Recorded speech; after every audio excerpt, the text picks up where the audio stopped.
Salam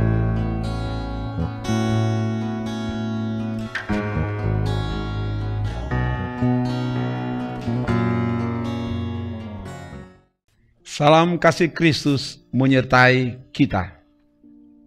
Kita ada di gerakan membaca Alkitab dalam 365 hari, dan kini kita ada di hari ke-79. Jadikanlah firman Tuhan sebagai pelita yang menerangi jalan hidup kita, sehingga kita akan berjalan dalam terang Tuhan. Dan karena itu, kita akan membaca firman Tuhan dari Alkitab. Sebelum itu mari berdoa. Ya Bapa, tuntunlah hamba-Mu untuk membaca firman-Mu dari Alkitab. Biar roh Tuhan yang memampukan hamba-Mu dan juga semua yang mengikuti gerakan membaca Alkitab ini, biar mereka diberkati dan firman menjadi kekuatan dalam melaksanakan segala tugas tanggung jawab kami. Ke dalam kuasa-Mu Bapa, hamba serahkan pembacaan firman Tuhan ini. Dalam nama Tuhan Yesus. Haleluya. Amin. Di hari ke-79 ini, kita akan membaca dari kitab Hakim-Hakim pasal 11 sampai pasal 13. Begini dikatakan. Adapun Yefta, orang Gilead itu adalah seorang pahlawan yang gagah perkasa. Tetapi ia anak seorang perempuan sundal. Ayah Yefta ialah Gilead. Juga istri Gilead melahirkan anak-anak lelaki baginya. Setelah besar anak-anak istrinya ini, maka mereka mengusir Yefta. Katanya kepadanya, engkau tidak mendapat milik pusaka dalam keluarga kami, sebab engkau anak dari perempuan lain. Maka larilah Yefta dari saudara-saudaranya itu dan diam di tanah Top. Di sana berkumpullah kepadanya petualang-petualang yang pergi merampok bersama-sama dengan dia.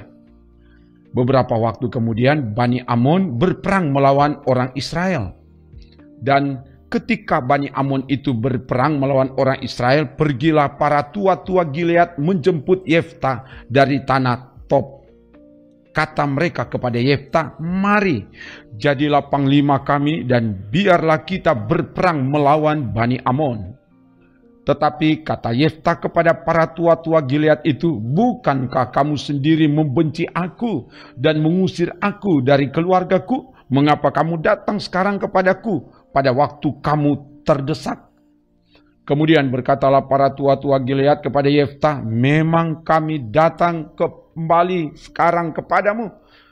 Ikutilah kami dan berperanglah melawan Bani Amon, maka engkau akan menjadi kepala atas kami, atas seluruh penduduk Gilead. Kata Yefta kepada para tua-tua Gilead, jadi jika kamu membawa aku kembali untuk berperang melawan Bani Amon, dan Tuhan menyerahkan mereka kepadaku, maka akulah yang akan menjadi kepala atas kamu. Lalu kata para tua-tua Gilead kepada Yefta, demi Tuhan yang mendengarkannya sebagai saksi antara kita, kami akan berbuat seperti katamu itu.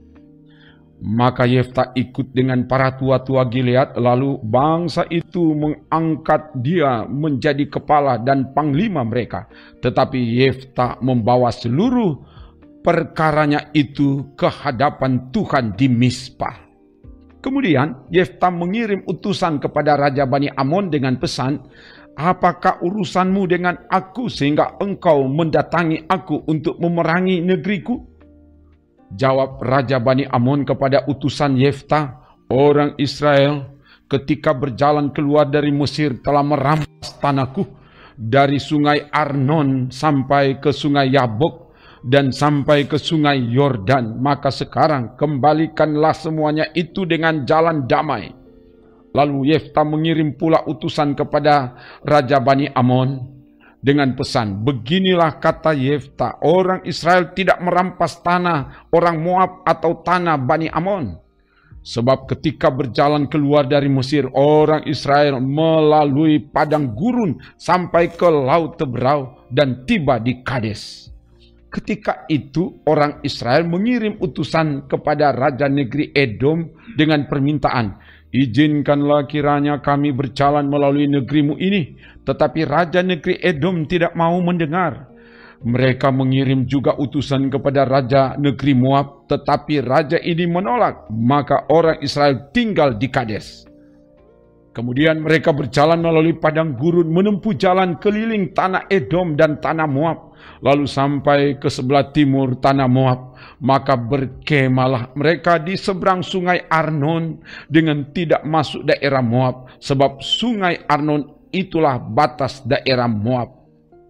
Lalu orang Israel mengirim utusan kepada Sihon, raja orang Amori, raja di Hesibon, dan orang Israel meminta kepadanya, "Izinkanlah kiranya kami berjalan melalui negerimu ini sampai ke tempat yang kami tuju."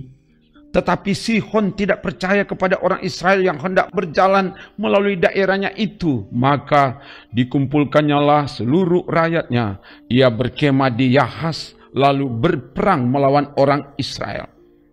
Tetapi Tuhan Allah Israel menyerahkan Sihon dengan seluruh rakyatnya ke dalam tangan orang Israel, dan mereka dikalahkan, sehingga orang Israel menduduki seluruh negeri kepunyaan orang Amori, penduduk negeri itu. Demikianlah dimiliki orang Israel seluruh daerah orang Amori itu, dari sungai Arnon sampai ke sungai Yabok, dan dari padang gurun sampai ke sungai Yordan. Maka sekarang Tuhan Allah Israel telah merebut milik orang Amori bagi Israel umatnya. Apakah engkau hendak memiliki pula tanah mereka itu? Bukankah engkau akan memiliki apa yang diberi oleh Kamos Allahmu? Demikianlah kami memiliki segala yang direbut bagi kami oleh Tuhan Allah kami. Lagi pula, apakah engkau lebih baik dari Balak bin Sipor, Raja Moab? Pernahkah ia menuntut hak kepada orang Israel, atau pernahkah ia berperang melawan mereka? Ketika orang Israel diam di Hesibon dengan segala anak kotanya, di Aroer dengan segala anak kotanya, dan di segala kota sepanjang kedua tepi sungai Arnon selama 300 tahun, mengapa pada waktu itu engkau tidak melepaskan kota-kota itu? Jadi aku tidak bersalah terhadap engkau, tetapi engkau berbuat jahat terhadap aku dengan berperang melawan aku. Tuhan hakim itu, dialah yang menjadi hakim pada hari ini antara orang Israel dan Bani Amon. Tetapi Raja Bani Amon tidak mendengarkan perkataan yang disampaikan kepadanya oleh utusan-utusan Yefta. Lalu roh Tuhan menghinggapi Yefta. Ia berjalan melalui daerah Gilead dan daerah Manasye, kemudian melalui Mispa di Gilead, dan dari Mispa di Gilead ia berjalan terus ke daerah Bani Amon. Lalu bernasarlah Yefta kepada Tuhan, katanya, "Jika engkau sungguh-sungguh menyerahkan Bani Amon itu ke dalam tanganku, maka apa yang keluar dari pintu rumahku untuk menemui aku pada waktu aku kembali dengan selamat dari Bani Amon, itu akan menjadi kepunyaan Tuhan, dan aku akan mempersembahkannya sebagai korban bakaran."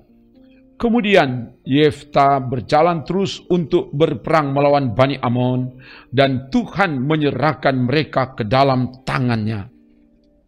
Ia menimbulkan kekalahan yang amat besar di antara mereka, mulai dari Aroer sampai dekat Minit, 20 kota banyaknya, dan sampai ke Abel Keramim, sehingga Bani Amon itu ditundukkan di depan orang Israel.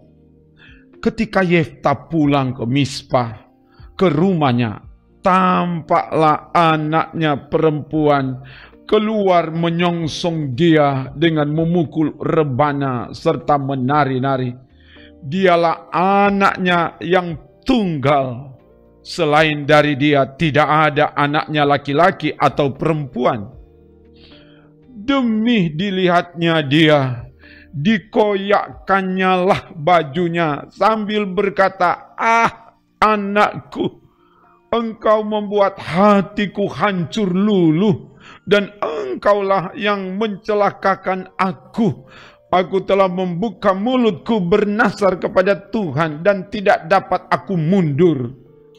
Tetapi jawabnya kepadanya, Bapa, jika engkau telah membuka mulutmu bernasar kepada Tuhan, maka perbuatlah kepadaku sesuai dengan nasar yang kau ucapkan itu. Karena Tuhan telah mengadakan bagimu pembalasan terhadap musuhmu, yakni Bani Amon itu.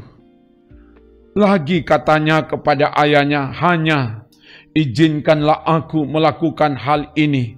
Berilah keluasan kepadaku 2 bulan lamanya, supaya aku pergi mengembara ke pegunungan dan menangisi kegadisanku bersama-sama dengan teman-temanku. Jawab Yeftah, pergilah. Dan ia membiarkan dia pergi 2 bulan lamanya. Maka pergilah gadis itu bersama-sama dengan teman-temannya menangisi kegadisannya di pegunungan. Setelah lewat kedua bulan itu, kembalilah ia kepada ayahnya, dan ayahnya melakukan kepadanya apa yang telah dinasarkannya itu. Jadi gadis itu tidak pernah kenal laki-laki, dan telah menjadi adat di Israel bahwa dari tahun ke tahun anak-anak perempuan orang Israel selama 4 hari setahun meratapi anak perempuan Yeftah orang Gilead itu. Dikerahkanlah orang Efraim, lalu mereka bergerak ke Safon, dan mereka berkata kepada Yeftah, mengapa engkau bergerak untuk memerangi Bani Amon dengan tidak memanggil kami untuk maju bersama-sama dengan engkau? Sebab itu kami akan membakar rumahmu bersama-sama kamu. Tetapi jawab Yeftah kepada mereka, aku dan rakyatku telah terlibat dalam peperangan yang hebat dengan Bani Amon. Lalu aku memanggil kamu, tetapi kamu tidak datang menyelamatkan aku dari tangan mereka. Ketika kulihat bahwa tidak ada yang datang menyelamatkan aku, maka aku mempertaruhkan nyawaku, dan aku pergi melawan Bani Amon itu. Dan Tuhan menyerahkan mereka ke dalam tanganku. Mengapa pada hari ini kamu mendatangi aku untuk berperang melawan aku?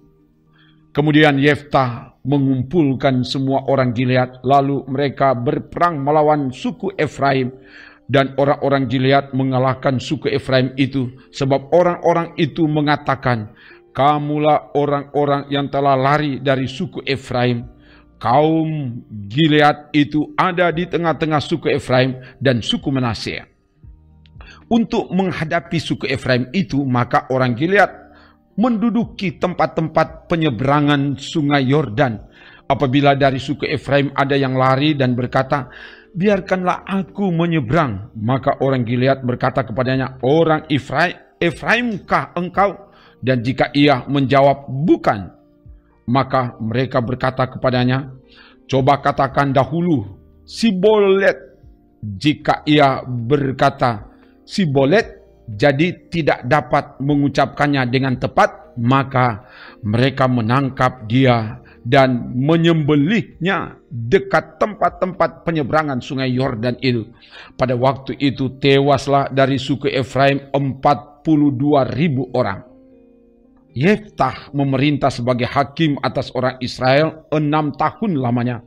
Kemudian matilah Yeftah orang Gilead itu, lalu dikuburkan di sebuah kota di daerah Gilead.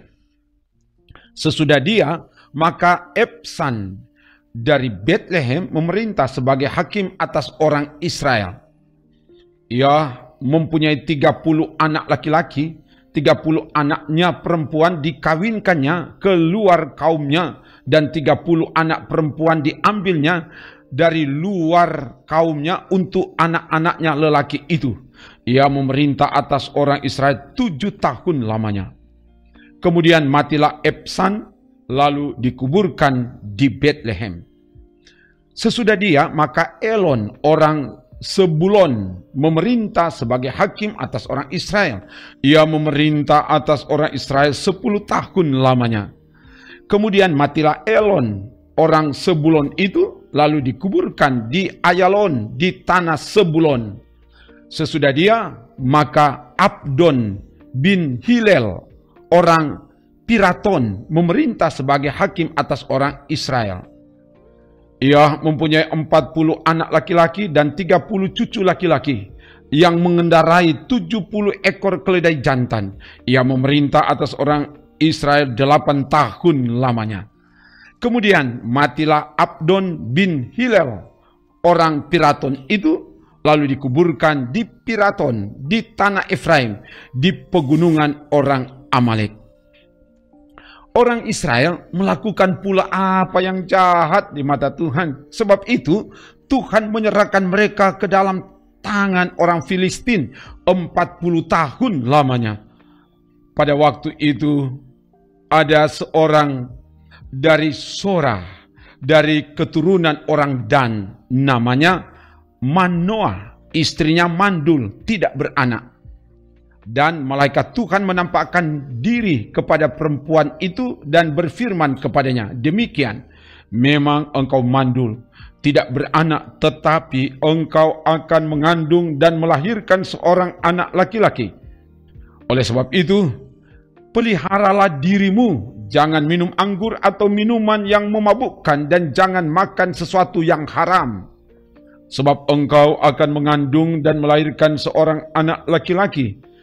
Kepalanya takkan kena pisau cukur, sebab sejak dari kandungan ibunya anak itu akan menjadi seorang nazir Allah, dan dengan dia akan mulai penyelamatan orang Israel dari tangan orang Filistin. Kemudian perempuan itu datang kepada suaminya dan berkata, telah datang kepadaku seorang abdi Allah yang rupanya sebagai rupa malaikat Allah, amat menakutkan. Tidak kutanyakan dari mana datangnya, dan tidak juga diberitahukannya namanya kepadaku. Tetapi ia berkata kepadaku, engkau akan mengandung dan melahirkan seorang anak laki-laki. Oleh sebab itu janganlah minum anggur atau minuman yang memabukkan, dan janganlah makan sesuatu yang haram. Sebab sejak dari kandungan ibunya sampai pada hari matinya, anak itu akan menjadi seorang nazir Allah. Lalu Manoah memohon kepada Tuhan, katanya, ya Tuhan, berilah kiranya abdi Allah yang kau utus itu datang pula kepada kami dan mengajar kami apa yang harus kami perbuat kepada anak yang akan lahir itu. Maka Allah mendengarkan permohonan Manoah, sehingga malaikat Allah datang pula kepada perempuan itu ketika ia duduk di padang, dan ketika Manoah suaminya itu tidak ada bersama-sama dengan dia. Kemudian perempuan itu segera berlari memberitahukan kepada suaminya, katanya kepadanya, orang yang datang kepadaku baru-baru ini menampakkan diri pula kepadaku. Lalu bangunlah Manoah dan mengikuti istrinya. Setelah sampai kepada orang itu, berkatalah ia kepadanya, engkaukah orang yang telah berbicara kepada perempuan ini? Jawabnya, benar. Lalu kata Manoah, dan apabila terjadi yang kau katakan itu, bagaimanakah nanti cara hidup anak itu dan tingkah lakunya? Jawab malaikat Tuhan itu kepada Manoah, perempuan itu harus memelihara diri terhadap semua yang kukatakan kepadanya.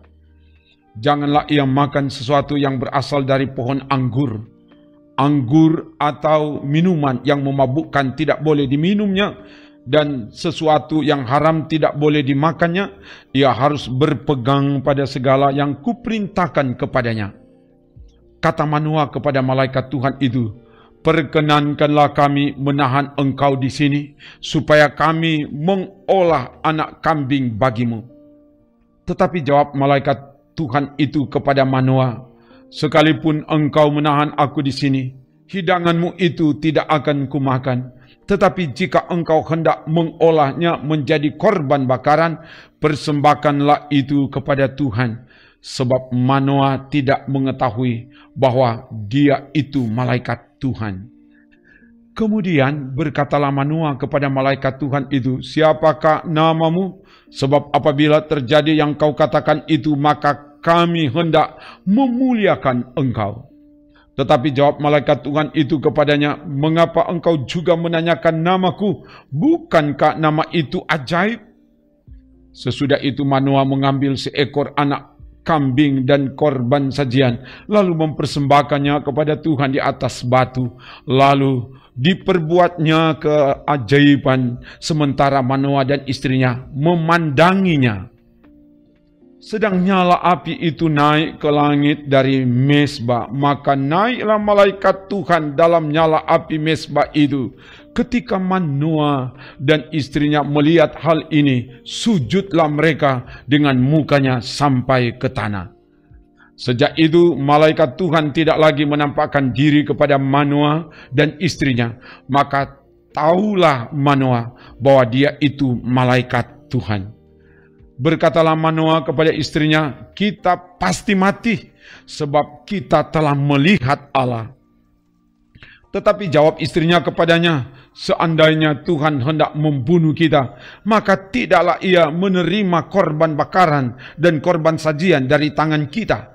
Dan tidaklah ia memperlihatkan semuanya itu kepada kita. Dan tidaklah ia memperdengarkan hal-hal yang demikian kepada kita pada waktu sekarang ini." Lalu perempuan itu melahirkan seorang anak laki-laki dan memberi nama Simson kepadanya. Anak itu menjadi besar dan Tuhan memberkati dia. Mulailah hatinya digerakkan oleh Roh Tuhan di Mahane dan yang terletak di antara Sora dan Esitaol. Demikian bacaan firman Tuhan. Mari berdoa. Terima kasih Bapa. Firman telah dibacakan dari Alkitab. Firman ini menjadi berita yang memberi kekuatan, memberi semangat kepada kami. Sehingga kami semakin hidup taat setia melakukan kehendak Tuhan. Diberkati semua yang tetap setia mengikuti pelayanan firman ini dimanapun mereka berada.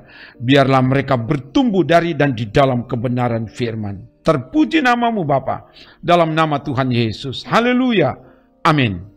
Demikian bacaan firman dari Alkitab.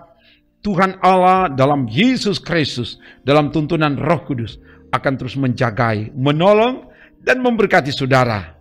Amin. Trims.